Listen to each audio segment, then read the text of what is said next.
Yes, this is two scoops instead of one scoop. The president cheating everybody else about two scoops. Breaking news now. And does the president fear stairs, going upstairs, even though he's had his own plane for years, and I assume he climbed the stairs every time he got on it? Does he have a fear of that? Is he mentally competent? And then my favorite, of course, is, well, all right, places, everybody, places. Let's go. Giddy up. Let's get your places. Yes, you young children, don't move. Right there. Don't move. That's your X spot right there. And then what? No. You must hold the placards at a higher level so it will be seen on CNN. This is CNN. All right, ready? Fake news. All right, hold your places. Fake news begins in 3, 2, 1, action. Wow. And, of course, you have the insanity of black helicopter, tinfoil hat conspiracy theories, 24/7, cable news everywhere except Fox. Anyway, joining us now to discuss and debate is Jeffrey Lord, former associate political director in the Reagan administration, author of the book What America Needs, The Case for Trump. Dr. Wendy Osefo is with us, professor of education, Johns Hopkins University. And by the way, Jeff, I'm not picking on where you work. I know that you're the sole voice of sanity. That would be helpful. Yeah. And by the way, I think they do, in every Jeffrey Lord segment, there's 20 liberals to him. And Jeff literally gets out two words, "Bah!" And then you get the Anderson Cooper treatment about, rolling eyes and taking dumps on the president's desk or whatever he said. And you know where I learned my debating skills on the Hannity show. Right. Well, I mean, can I ask you, Wendy? I have to tell you, Yeah. I've always been around this kind of thing my entire life. Right. And I love it. I mean, I was on the debate. Why do I feel bad for you, though? I've watched you on the shows, and especially during the election, I'd be like, I even would text you in the middle of a segment. Yes, you would. I'm like, oh my God, how do you deal with these idiots? And the thing is, Sean, I really do, just in a general way, believe that all of this is part of the democratic small d process, and particularly for people in my position as this has evolved, where I'm a supporter of the president's and so many of these folks are not. People like me have to be able to go there and have these conversations and hold up our end of the bargain and meet the challenge, as it were. And I have to say, they have always been, I get comments all the time, not just from folks like you in the media, but I get them from regular folks who now recognize me and stop me and talk about... Listen, you're at every big, insane CNN moment. White Lash, you're right in the middle of all of this. I'm thinking, oh, my gosh. Yes, exactly. But I have to say, CNN has been terrific with me. I mean, I'm never... Of course, it's 20-1. How could they not be terrific with you? I mean, even the so-called other conservatives that work there hated Trump. It was unbelievable. It's been an interesting experience, and by now we're really settled into the routine. I was on last night, and we got into an interesting discussion about security and the mayor of London and all of this sort of thing. And what they were trying to get me to say, which I did say, which I think surprised them, is that, well, what if the British Prime Minister had said something to Mayor Giuliani after 9/11, and was Mayor Giuliani responsible? And I said, look, if you're a mayor, a governor, a president, just shocked, I guess.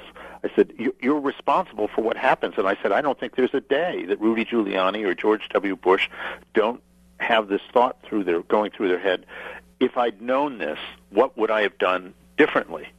And now, all these years later, that is the question everybody has to ask, which is why the president has been tweeting there, the mayor of London. And, Sean, the thing that just blew my mind today, here is this terrorist attack, 7 people dead, 48 wounded, and one of these guys was in a documentary about terrorists living in London, which I watched last night on the way home.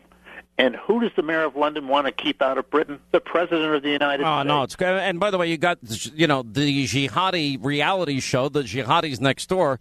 All right, let me bring into this discussion Dr. Osefo. How are you? I'm well. So let me ask you this question. Do you really think 2 scoops of ice cream and hand phobias and the president fearing stairs and conspiracy theories when we have no evidence of any Russian collusion with the Trump campaign, Is this something you're buying into? No, I'm not. I'm not buying into this because at the end of the day, our country has bigger fish to fry. So I think all of that is just in jest, right?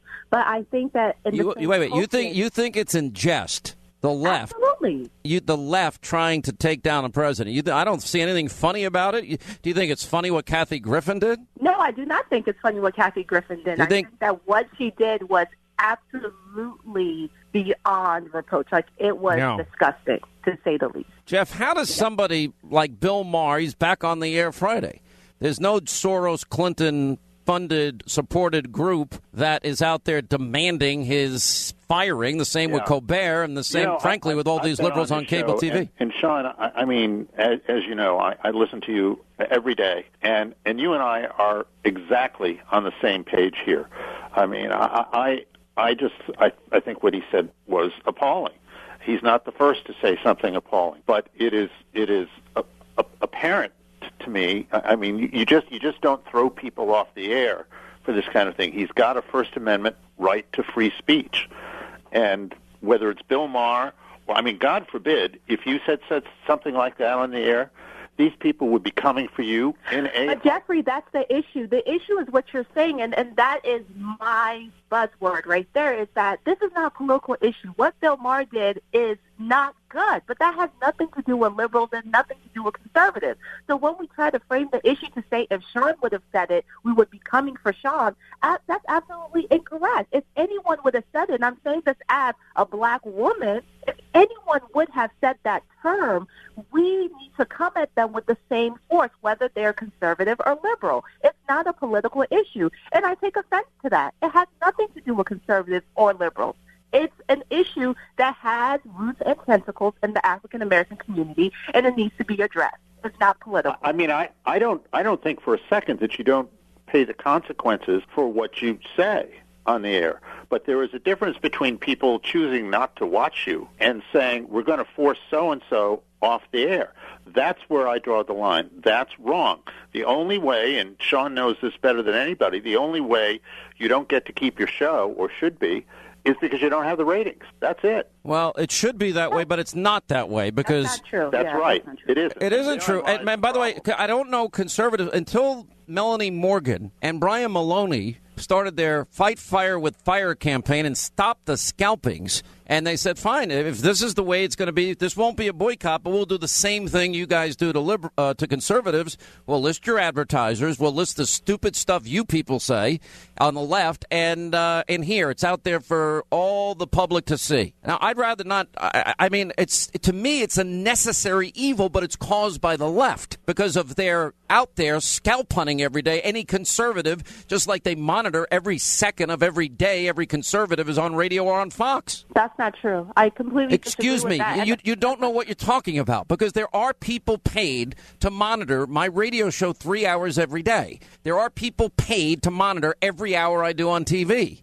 And there are people that watch for any little word or phrase, and even if they have to make it up, they'll make it up to attack me, and now they want to attack my advertisers. So I know the reality, and you obviously don't know about it. I do know about it, Sean, but what I'm saying is that it's not. I think that this conversation, when it comes to saying who attacks who, oftentimes, and this is not to you, Sean, but let's use our president as an example, no one has to be paid to attack him because he is his own worst enemy.